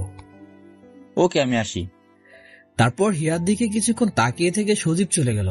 আমি কিছুই বুঝলাম না। থাক, এসব নিয়ে মাথা কামানোর সময় এখন না। তারপর আমি কিছু কেনাকাটা করলাম। আমরা একটা ঘড়ির দোকানে গেলাম। দেখো কোনটা ভালো লাগে। ভাইয়া, তোমার জন্য না, তোদের জন্য। আমার লাগবে না। এত কথা শুনতে লাইক করি না আমি। সরি। আপনাদের জন্য দুটি পছন্দ করেন, আমার জন্য একটা। ওকে। আমাদের ঘড়ি কেনা হলে আমরা গাড়িতে এসে বসি। কি খাবে লিমা? ভাইয়া, ফুচকা। আপনি কি খাবেন? আমিও ফুচকা খাবো। আমি একটা ফুচকার দোকানের সামনে গিয়ে গাড়ি রাখলাম। তোমরা খেতে থাকো, আমি আসি। কই যাবেন? 5 মিনিটের মধ্যে আসবো। ভাইয়া, তুমি স্মোক করতে যাবে? আরে না, এসব এখন খায় না। আমি জানি, বাট তুমি কোথাও যাবে না, বসে থাকো। ওকে। ওরা ফুচকা খেতে লাগলো। এমন ভাবে খাচ্ছে মনে হয় বহু বছর পরে খাচ্ছে। আমি ওদের খাওয়া দেখতে লাগলাম। ওদের খাওয়া শেষ হলে আমি বিলটা দিয়ে দিলাম। আমরা আবার গিয়ে গাড়িতে বসলাম। আচ্ছা, সিম পাওয়া যাবে কোথায়? তুমি যাও, আমি ব্যবস্থা করে দিচ্ছি। ওকে। তারপর আমি সিম কিনে চলে আসলাম। বাসায় এসে আমি আমার রুমে চলে আসলাম। একে একে আমার সব ফ্রেন্ডকে কল করলাম। শুধু বাসায় ফোন দিলাম না, বাসার কাউকে জানাবো না যে আমি এই সিমটা ইউজ করতেছি। আর জয়দেরকেও বলে দিয়েছি নিধি আপুর নম্বর চাইলে যেন তাকে না দেয়। শেষে আমি সজীবকে কল করলাম। আসসালামু আলাইকুম। ওয়ালাইকুম আসসালাম। নীল। বিকালে মিট করবো। ওকে, লোকেশন টেক্সট করে দিয়ে দিস। কলটা কেটে দিলাম। দেখতে দেখতে বিকাল হয়ে গেল। আমি আর সজীব একটা কফি শপে মিট করলাম। কি কফি বল? Black coffee. সে অভ্যাসটা এখনো আছে? বদলানোর চেষ্টা করিনি। এখন বল, হিয়া তোকে দেখে এমন করলো কেন? হিয়াকে আমি অনেক আগে থেকে ভালোবাসি। তারপর? আমাদের রিলেশন ছিল, বাট একটা ভুলে সব নষ্ট হয়ে যায়। এখনো ভালোবাসো? অনেক। ফিরে আসতে চাইলে ফিরিয়ে নিবি। ওয়েট, আমি লিমাকে কল করে 10 মিনিটের মধ্যে এখানে আসতে বললাম হিয়াকে। কিছুক্ষণ পর হিয়া লিমা কফি শপে আসলো। লিমা এসে আমাদের সাথে বসলো, বাট হিয়া এখনো দাঁড়িয়ে আছে। পরে আমি বলতে শুরু করলাম, দেখো হিয়া, তুমি হয়তো আমার জীবনের সমস্ত কাহিনী শুনেছ। ভালোবাসা যদি বিশ্বাসী না থাকে, ওইটাকে ভালোবাসা বলে না। দুজনকে এত ভালোবাসতা যা এখন শুধু ঘৃণায় পরিণত হয়েছে। সজীব তো তোমাকে এখনো ভালোবাসে। পর সজীব সবার সামনে কানে ধরে সরি বলল হিয়াকে। সবাই তাকিয়ে আছে সজীবের দিকে। দেখেন, আপনাকে যদি ভালোই না বাসতো তাহলে নিজের সম্মানের কথা চিন্তা করে হলেও এখানে সবার সামনে কানে ধরতো না। এবার হিয়ার চোখ দিয়ে পানি এসে পড়ল। হিয়া সজীবকে অনেক শক্ত করে জড়িয়ে ধরল। আমিও সরি। যদি আবার ছেড়ে যেতে চাও তাহলে পা ভেঙে সারাদিন আমার কাছে রেখে দিব। তাহলে তোরা থাক, আমি আর লিমা যাই। আরে, এক কাপ কফি তো খেয়ে যা। তারপর বসে সবাই কফি খেতে লাগলাম।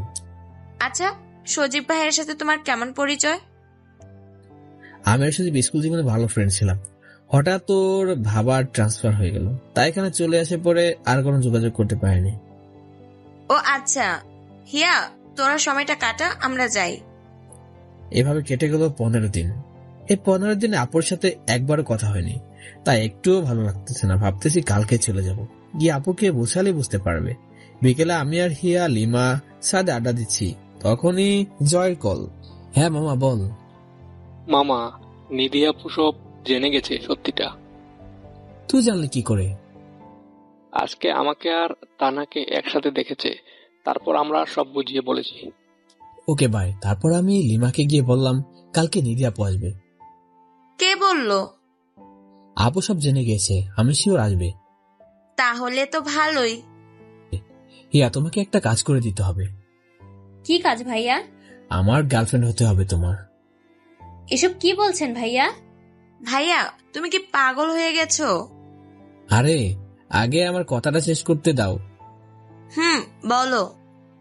সত্যিকার গার্লফ্রেন্ড না। তাহলে? অভিনয় করতে হবে।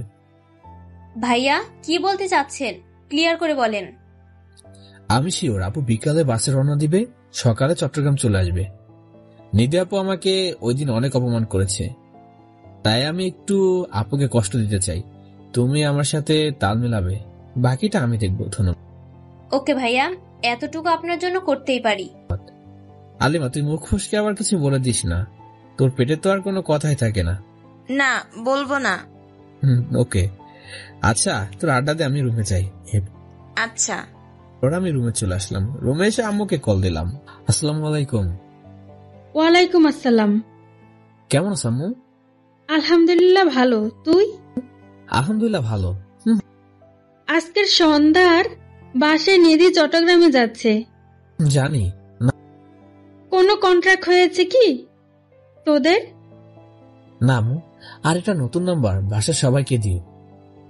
ওকে, ভালো থেকো, আল্লাহ হাফেজ। এরপর আমি বড় আম্মুকে কল করলাম। বড় আম্মুর সাথে কথা বলে গেমস খেলতে শুরু করলাম। কখন যে রাত হয়ে গেল টেরই পাইলাম না। রাতে মামি ডাকতে আসলো, আমি খেতে গেলাম। খাবার টেবিলে সবাই বসে আছে, আমার জন্য ওয়েট করছিল।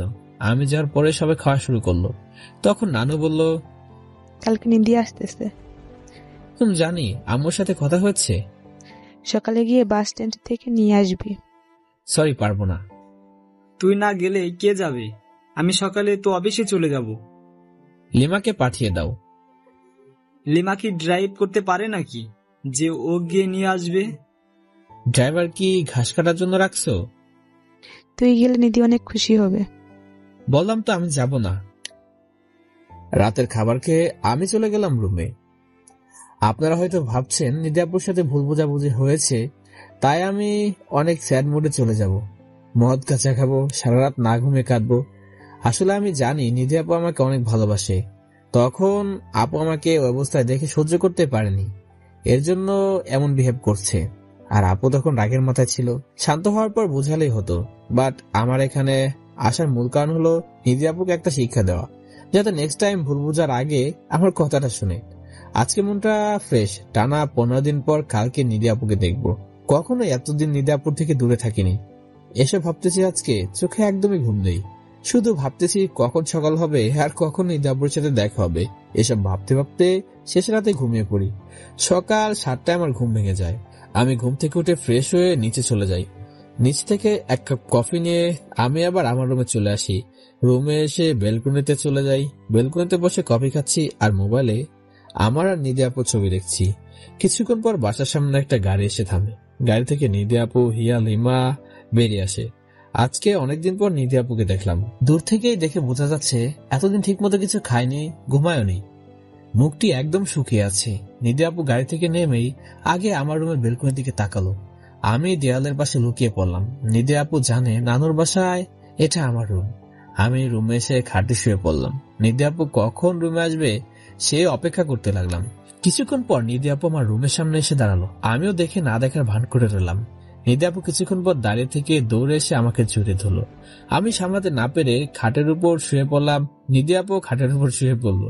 নিধি আপু আমাকে জড়িয়ে ধরে আমার কপালে গালে এক নাগার কিস করতে লাগলো। আমি ধাক্কা দিয়ে আপুকে আমার উপর থেকে সরিয়ে দিলাম।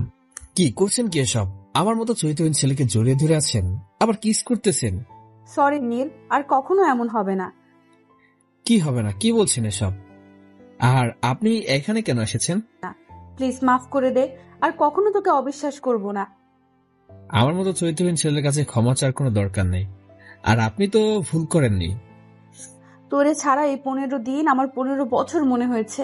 প্লিজ আর রাগ করিস না। আপুর চোখের পানি গাল বেয়ে পড়ছে। এটা দেখে আমার বুকে চিনচিন ব্যথা অনুভব করলাম। বাট এত সহজে তো মেনে নেওয়া যায় না। একটু হলে কষ্ট দিতেই হবে, না হলে এরকম ভবিষ্যতে আরো করবে। প্লিজ নীল, কিছু বল। কি বলবো আমি? প্লিজ আমাকে তোর বুকে নে। এই 15 দিনে একবারও তোর বুকে মাথা রাখতে পারিনি। সরি, পারবো না। আর চরিত্র একটা ছেলেকে বুকে মাথা রাখবেন আপনি? ব্যাপারটা হাস্য করে দেখায়। তুই যেমনই হোস, তুই আমার হবু বর। আপনাকে বিয়ে করা আমার পক্ষে পসিবল না। হিয়া লিমা রুমে চলে আসলো। ওরা এসে একপাশে দাঁড়ালো। বিয়ে করবি না মানে কি? ওই যে ওই মেয়েকে দেখছো না, ওর নাম হিয়া। আমি ওকে খুব ভালোবাসি এবং হিয়া আমাকে অনেক ভালোবাসে। কথাটা বলাতে আপু হাসতে লাগলো। আমি অবাক হলাম, এতে তো আপুর কষ্ট পাওয়ার কথা। আপু হাসলো কেন? আমি লিমা আর হিয়ার দিকে তাকালাম। ওরা ইশারায় বলল, আমরা কিছু জানি না। দেখ নীল, তুই যতই রাগ করে থাকিস, বাট আমি জানি তুই আমাকে ভালোবাসিস। সরি ভাইয়া, আমরা সব বলে দিছি। এই বলে হিয়া লিমা রুম থেকে বাইরে চলে গেল। ওদের জন্য একটু মজা করতে পারলাম না। শুধু একবার পেয়ে নে, তারপর খবর আছে।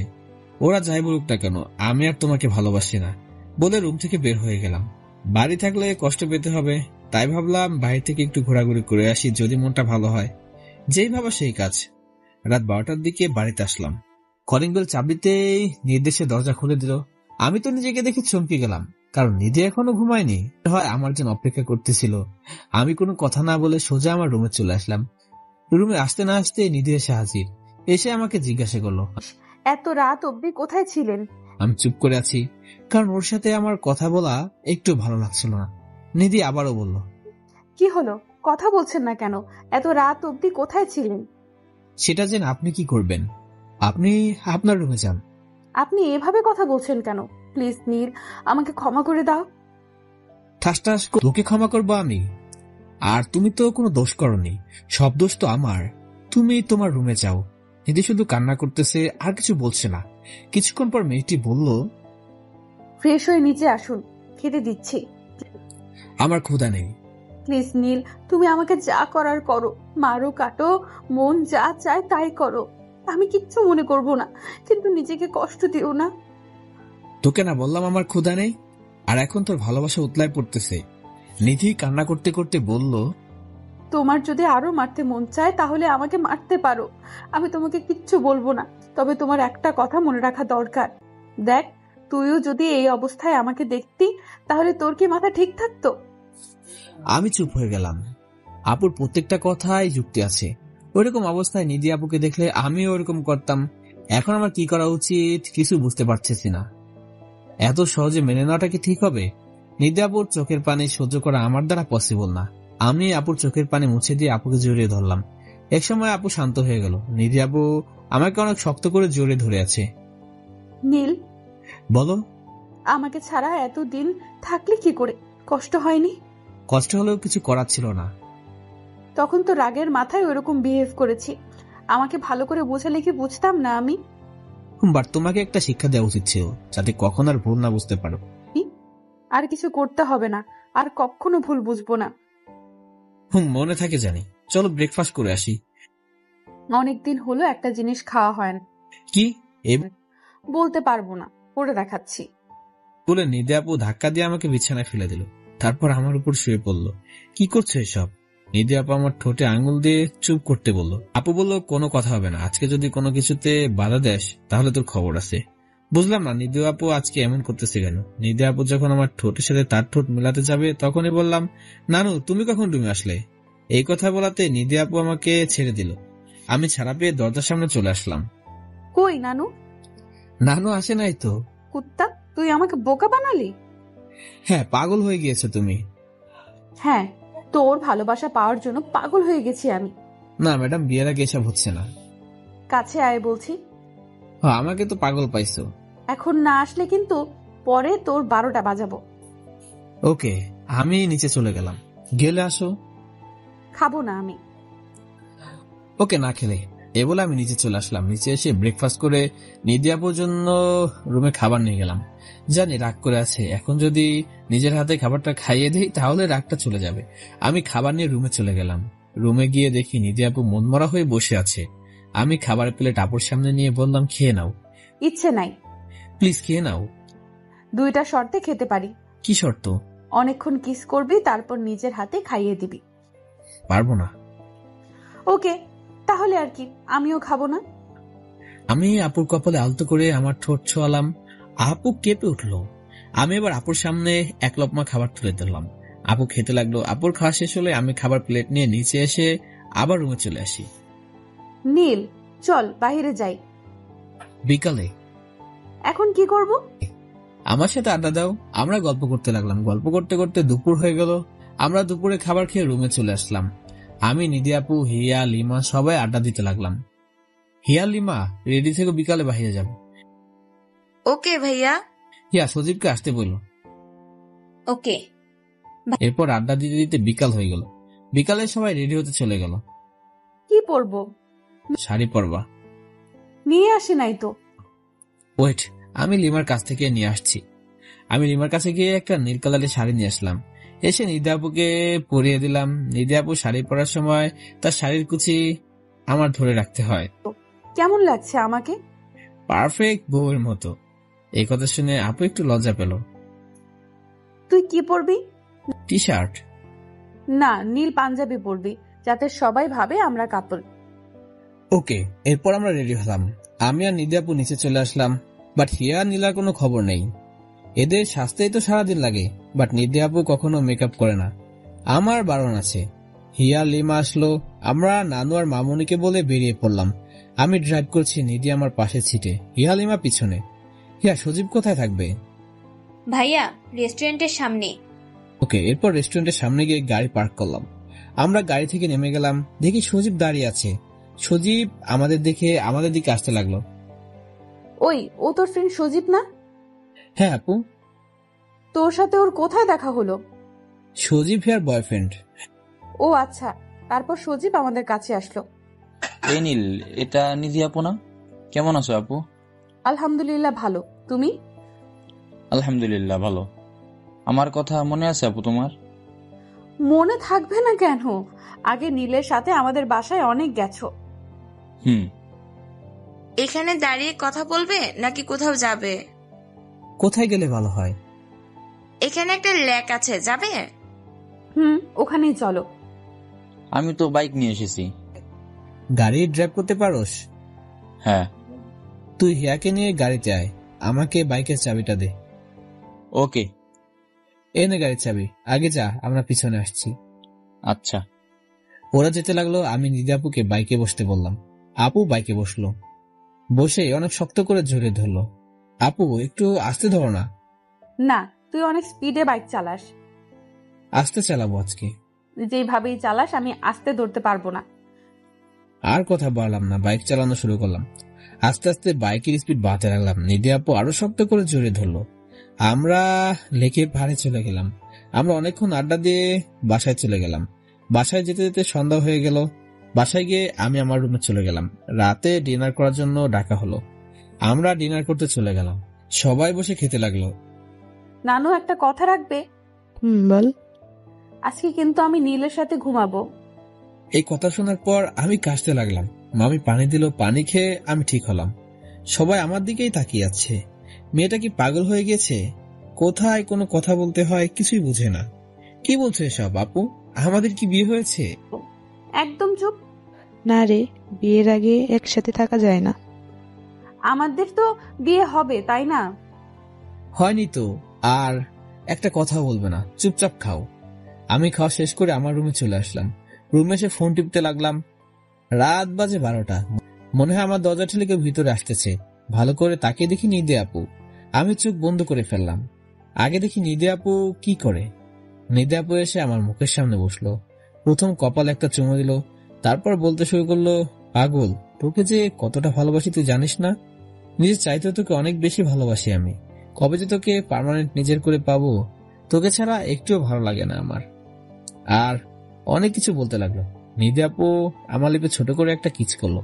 আমি নিধির মাথার পিছনে হাত নিচু করে আপুর লিপের সাথে আমার লিপটা মিলিয়ে নিলাম। নিধি আপু ভয় পেয়ে গেল। আমি কিছুক্ষণ কিস করার পর আপুর ঠোঁট মুক্ত করে দিলাম। তুই না ঘুমিয়েছিলি? না, জেগেছিলাম। এমন করে কেউ কিস করে কুত্তা? তুমি এত রাতে আমার রুমে কি করো? তোর বুকে মাথা রেখে ঘুমাবো, তার জন্য এসেছি। এখন কিছু হবে না, বিয়ের পর। উফ, সব শুধু বিয়ের পরে। এবার ঢাকা গিয়েই বিয়ে করে ফেলবো, তারপর সব সুদে আসলে আদায় করব। ওকে, এখন যাও। তাড়িয়ে দিচ্ছিস? আমি নিধি আপুকে জড়িয়ে ধরলাম। দেখো, কেউ যদি দেখে ফেলে তাহলে অনেক খারাপ ভাববে। ওকে, যাচ্ছি রে বাবা। নিধি আপু চলে গেল, আমি ঘুমিয়ে পড়লাম। এভাবে কেটে গেল 10 দিন। এই 10 দিনে এমন কোনো দিন নেই যে তাকে আদর করতে হয়নি, তাকে নিয়ে বাইরে যেতে হয়নি। রাত বাজে 10টা, নিধি আপু আমার রুমে আসলো। চল ফুচকা খেতে যাব। এত রাতে ফুচকা খেতে হবে না, কালকে নিয়ে যাব। না, আমি আজকেই খাবো। প্লিজ জেদ করো না। তুই যাবি কিনা বল, তাহলে আমি একাই যাব। আচ্ছা চলো। আমরা কাউকে কিছু না বলে বের হলাম। নিধি আপু হেঁটে যাবে তাই গাড়ি নিলাম না।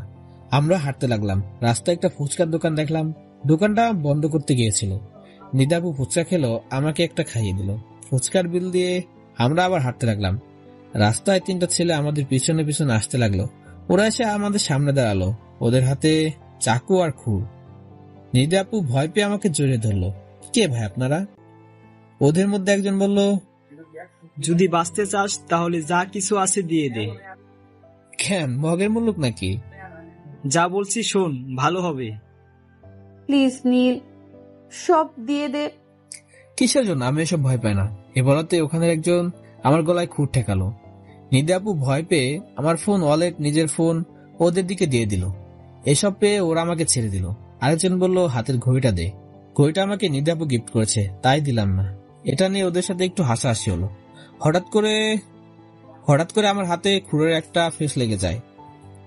এটা দেখে নিধি আপু নীল বলে চিৎকার দিয়ে ওঠে। নিধি আপুর চিৎকার শুনে আশেপাশে কিছু লোক দৌড়ে আমার কাছে আসে। এটা দেখে ছিনতাইকারীরা ভয় পেয়ে পালিয়ে যায়। আমার হাত থেকে ভালোই ব্লাড বের হচ্ছে। যতটা না কষ্ট হচ্ছে হাত কাটার জন্য, তার চাইতে বেশি কষ্ট হচ্ছে নিধি আপুর জন্য। নিধি আপুর ব্যাগ থেকে রুমাল বের করে আমার হাত বেঁধে দিল। আপুর চোখের পানি থামছে না। আরে এভাবে কান্না করার কি আছে? কিছু হয়নি তো। আমার জন্য সব হয়েছে। তোমার জন্য মানে? আমি যদি আসার জন্য বায়না না করতাম তাহলে এমন হতো না। আরে পাগলি মেয়েটা, এটা কপালে ছিল। আর বেশি কিছু হয়নি তো, সামান্য একটু কেটে গিয়েছে। একদম চুপ। কত ব্লাড বের হচ্ছে আর তুই বলছিস সামান্য, তাই না? কিছু সময়ের মধ্যে আমাদের এখানে লোকজন জড়ো হয়ে গেল। নিধি আপু তাদের বলল হাসপাতালে যাওয়ার জন্য কিছু একটা ব্যবস্থা করে দিতে। রাত করে কোনো ট্যাক্সি পাওয়া যাবে না, তাই একজন একটা সিএনজি ডেকে দিল। নিধি আপু আমাকে ধরে সিএনজিতে বসিয়ে দিল। আপুও বসলো। সিএনজি ড্রাইভারকে হাসপাতালে নিয়ে যেতে বলল। সামান্য একটা কাটা নিয়ে এমন করতেছে, যদি বড় কিছু হয় তাহলে যে কিরকম করতো আল্লাহ জানে। আপু হাসপাতালে যাওয়ার মতো কিছু হয়নি তো। যদি আরেকটা কথা বলোস তাহলে তোর খবর আছে। এই সামান্য বিষয় নিয়ে এত কিছু? এই খুঁটটা যদি আমার গলায় ছালাই দিত, পুরো কথা বলতে পারলাম না। তার আগে নিধি আপু ঠোঁট দিয়ে আমার ঠোঁট জোড়া বন্ধ করে দিল। আমি কি বলবো বুঝতেছি না। সিএনজি ড্রাইভার অবাক হয়ে গেছে। এমন জিনিস দেখার জন্য হয়তো সে প্রস্তুতও ছিল না। কিছু সময় পরে নিধি আপু আমার ঠোঁট জোড়া মুক্তি করে দিল। নেক্সট টাইম এমন কথা বললে আর কখনো তোর সাথে কথা বলবো না। সরি। নিধি আপু কিছু বললো না, অন্যদিকে মুখ ঘুরে বসেই রইল। বুঝলাম না আমার জন্য নিধি আপুর মনটা খারাপ হয়ে গেছে। আমি নিধি আপুর কাঁধে মাথা রাখলাম। আপু আমার দিকে তাকালো, আমার মাথায় হাত বুলে দিতে লাগলো। আপু। বল। ওই নিধি, নাকামো না করে বল, কি হয়েছে? হাসপাতালে যেতে হবে না। কেন? তোমার ঠোঁটের ছোঁয়া পেয়ে সব ব্যথা ভালো হয়ে গিয়েছে। ফাজলামো শুরু করছিস, তাই না? একদম না, সত্যি বলছি। সিএনজিটা থেমে গেল। ড্রাইভার বলল, আপা এটাই হাসপাতাল। নিধি আপু ওনাকে অপেক্ষা করতে বলল। ডাক্তার দেখিয়ে আবার সিএনজিতে বাসায় ফিরতে হবে। সিএনজি থেকে নামতেই মামার ফোন। আমি নিধি আপুর কাছে কলটা দিলাম। নিধি আপু সবকিছু বুঝিয়ে দিল। নিধি আপু বলে দিল, না তেমন কিছু হয়নি, ডাক্তার দেখিয়ে মেডিসিন নিলেই হবে। এই বলে আপু কলটা কেটে দিল।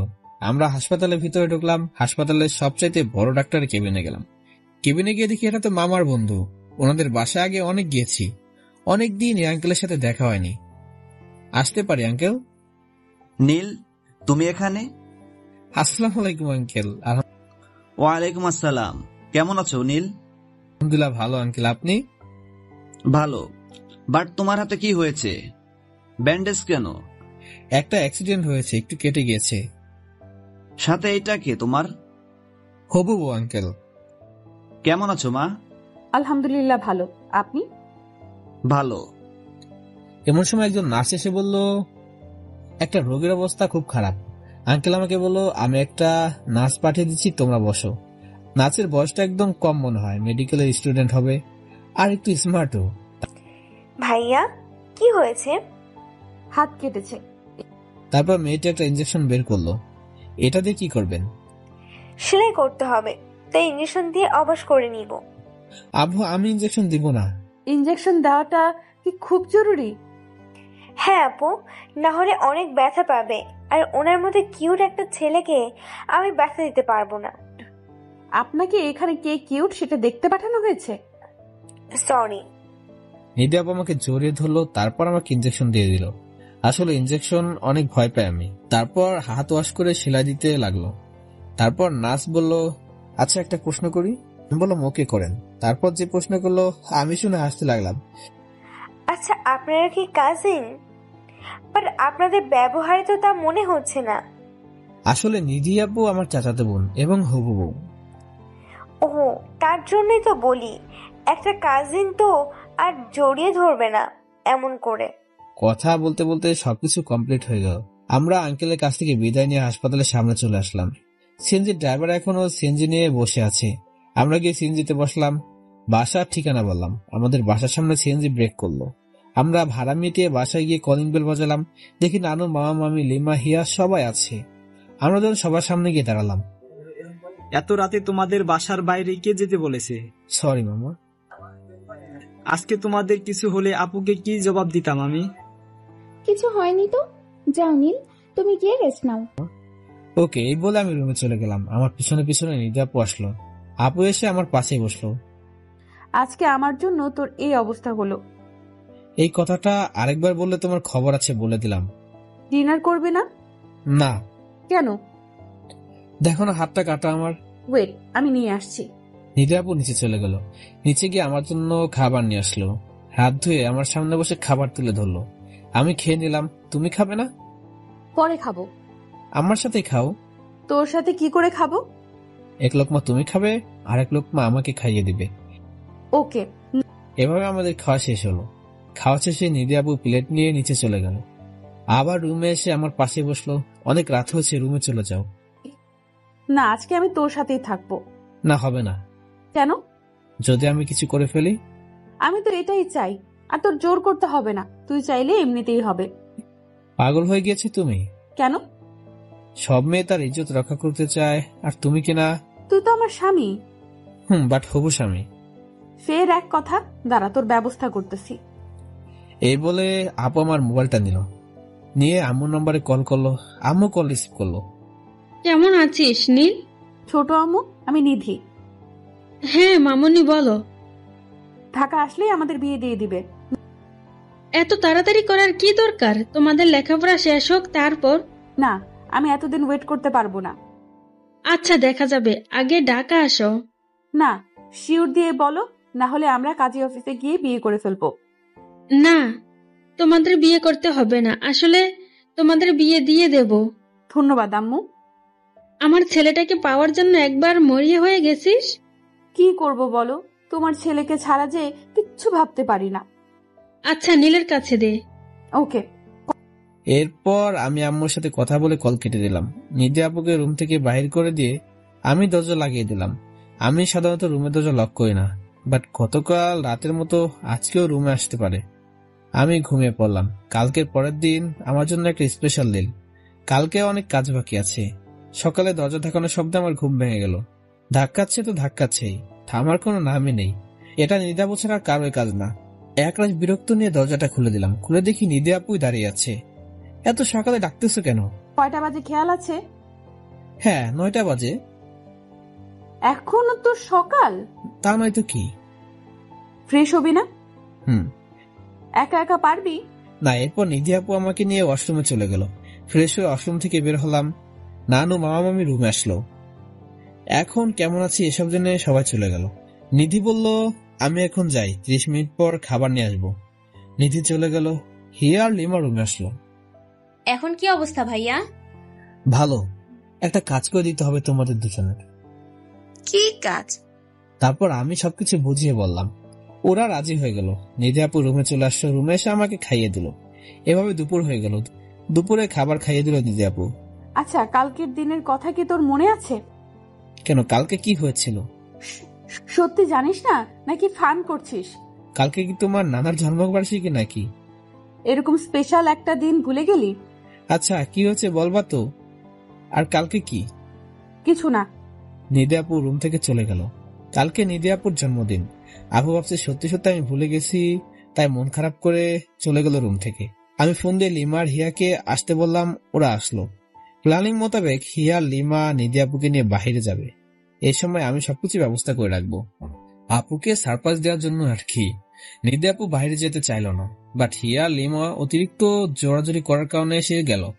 আমি এদিকে সজীবকে কল করে গাড়ি নিয়ে আসতে বললাম। এরপর আমরা মার্কেটে চলে গেলাম, প্রয়োজনে সবকিছু কেনাকাটা করে বাসায় আসলাম। ছাদে চলে গেলাম।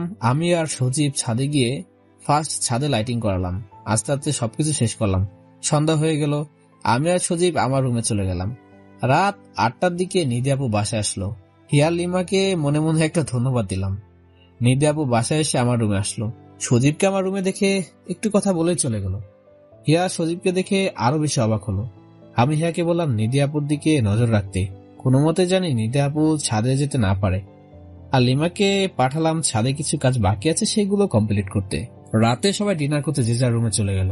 রাত বাজে 11:15। আমি সজীবকে ছাদে যেতে বললাম। নানু, মামি, হিয়া, লিমা ছাদে চলে গেল। আমি নিধি আপুর রুমে গেলাম, দেখি আমার পিক দেখতেছে ফোনে। আপু এদিকে আসো। নিধি আপু আসলো। আমি নিধি আপুর চোখটা বেঁধে ফেললাম। চুপ করে থাকো। আমি নিধি আপুকে কোলে তুলে নিলাম। আজকে এত রোমান্টিক? এত ওজন কেন তুমি? এতটুকুতে এরকম, যখন বেবি হবে তখন তো মোটা হব, তখন নিবি কি করে? দেখা যাবে। আমি নিধি আপুকে নিয়ে হাঁটতে লাগলাম। নিধি আপু বলতেছে, কই নিয়ে যাচ্ছিস? আমি কিছু বলছি না। ছাদে চলে গেলাম। একটা টেবিলে কেক রাখা হয়েছে, কেকের সামনে আপুকে নামিয়ে দিলাম। রাত 12টা বেজে গেল। আমি আপুর চোখ মুক্ত করে দিলাম। সবাই একসাথে বলতে লাগলাম, happy birthday to you, happy birthday to you dear Nidhi, happy birthday to you my love. সব দেখে নিধি আপু আমাকে জোরে ধরে কেঁদে দিল। আমি নিধি আপুকে বাহুডোরে নিয়ে নিলাম। পরে মামা বলল, আরে আজকের দিনে কাঁদতে নেই। এরপর নিধি আপু কেক কাটলো।